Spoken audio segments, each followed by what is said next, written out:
Delta Ambulance Vehicle Operations Orientation. Each truck on the line must be completely inspected at the beginning of each shift. Delta Ambulance provides a checklist that covers inspection of the mechanical portions of the truck and all of the equipment carried on the truck. Be sure to complete this checklist during each inspection. This video provides guidance for this inspection, but keep in mind that differences exist between the trucks, and not all equipment on each unit is exactly the same. Carefully raise the hood in order to check fluid levels and do a general inspection of the engine compartment. This includes the oil, transmission fluid, power steering,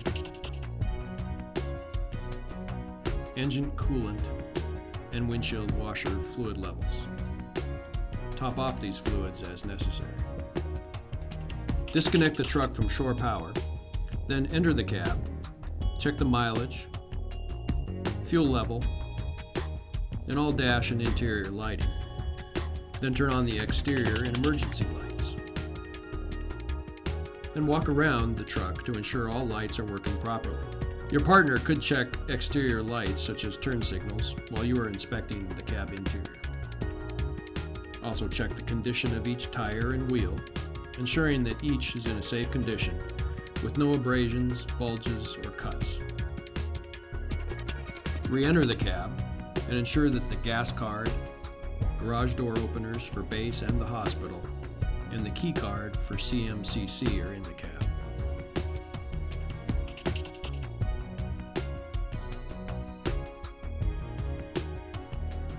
Check the front compartment for a scoop stretcher, 2 long boards, and a pediatric immobilization device. The extrication bag should be taken out and inspected.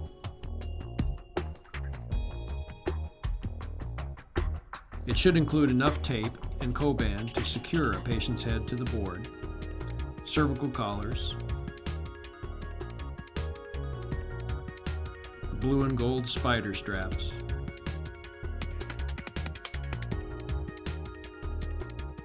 head blocks, and a blanket. Keep in mind this equipment may be in a different compartment to the right of this one on some trucks.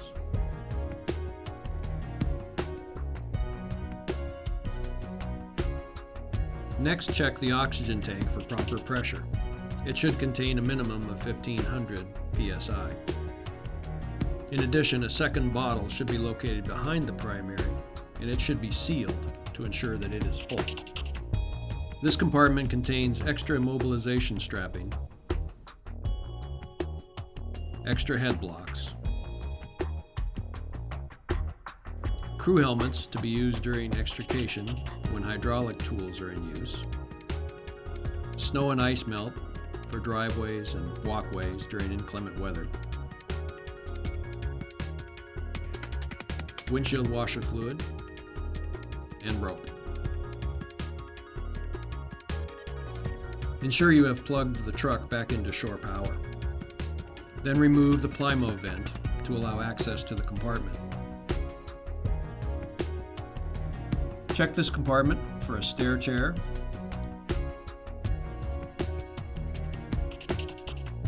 a traction splint, and a KED board right behind it.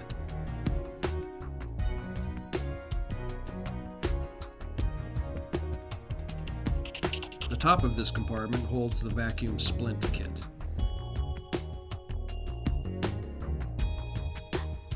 There should be 3 splints with the pump assembly.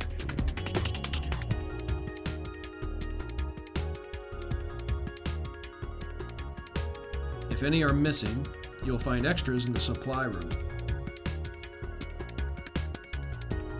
Resupply as necessary and return the bag to the compartment.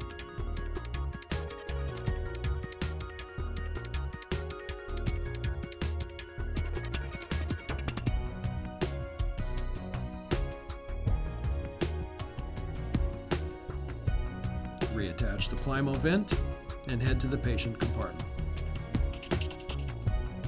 Begin the patient compartment inspection by noting the condition of the stretcher battery.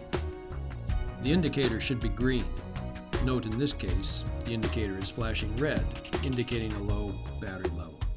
Replace the battery as needed during this inspection.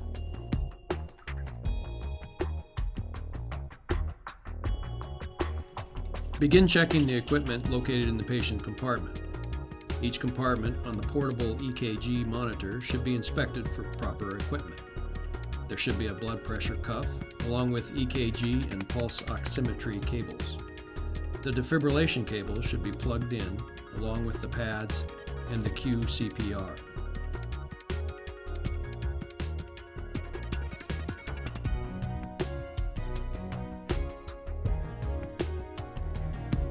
EKG pads and a razor are located on the back of the unit.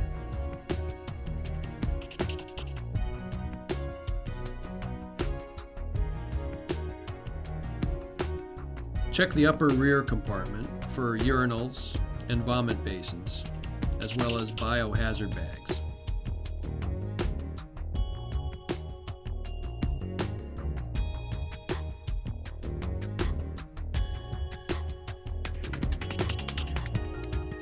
The next compartment contains hot and cold packs, an extra stretcher battery, flashlights, and teddy bears for the young patients. Extra trauma dressings and burn sheets, bandaging material such as roller gauze, pads, and tapes are also located here. N95 masks, sterile water bottles, and extra cardiac monitor supplies are also located in this compartment. Ensure the IV tray has enough IV catheters, tubing, syringes, and tape. Also ensure there is a blood draw kit available. There should be a good supply of gloves in all 4 sizes, a container of biohazard wipes, and check the overall panel for security and cleanliness.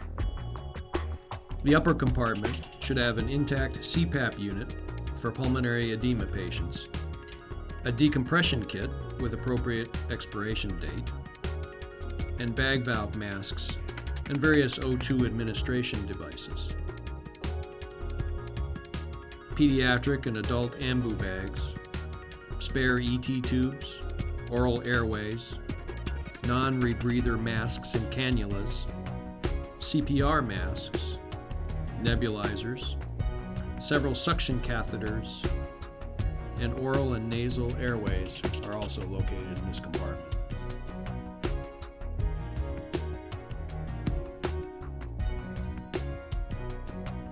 Next, check the portable oxygen bottle on the back of the stretcher. A minimum of 500 psi is required. There should also be nasal cannulas and non-rebreather masks available. Ensure the oxygen wrench is in place as well. Gloves, bandaging material, and extra oxygen equipment is contained here also. The linen compartment should be fully stocked to include extra blankets. The IV fluids are stored on a warming shelf, so especially in the colder months, ensure this is working properly. Continue with the inspection with the portable suction unit and interfacility medications. The drug box, PIFT, and out-of-drug box log must be completed daily. Inspect the suction unit. Ensure the battery is showing at least 3 bars.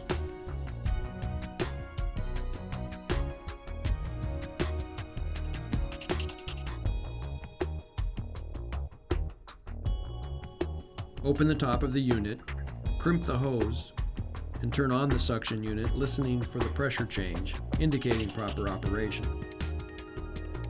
Next, check the pediatric kit. The bag number should match the truck number. It should have a seal attached with an expiration date. Ensure that it is not expired. Check the contents to include Broslow tape, pediatric blood pressure cuffs, and a stethoscope.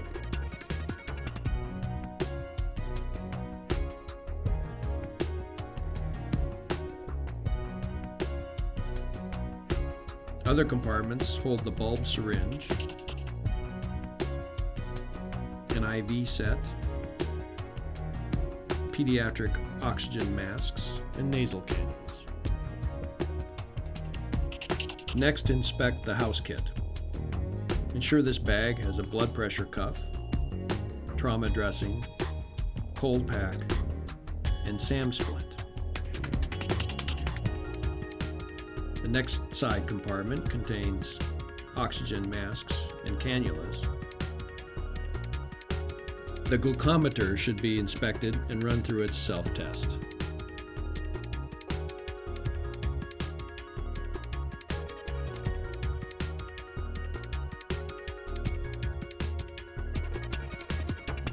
The next compartment contains the out-of-box med kit. Open this kit, check the contents, and log the quantities and expiration dates into the logbook. The main compartment contains trauma supplies,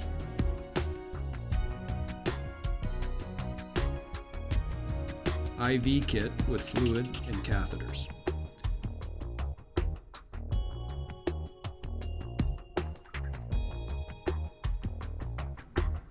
an IO drill kit. Last is the airway kit, containing King Airways,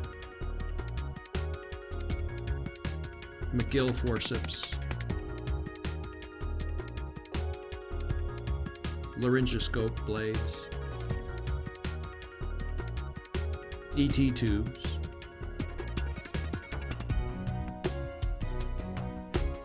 and end-tidal CO2 cables.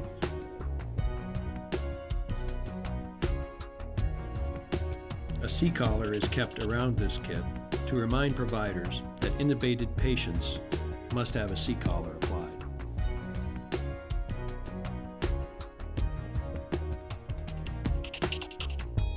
Crew seating configurations vary from ambulance to ambulance, but each position does include a restraint device.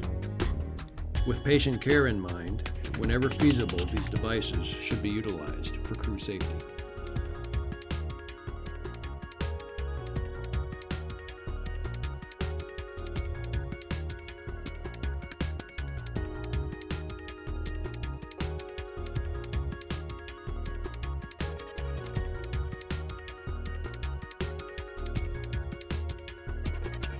As can be seen here in this NIOSH test video, simulating a 30-mile-per-hour frontal collision, even a restrained crew member in the CPR seat could sustain serious injuries.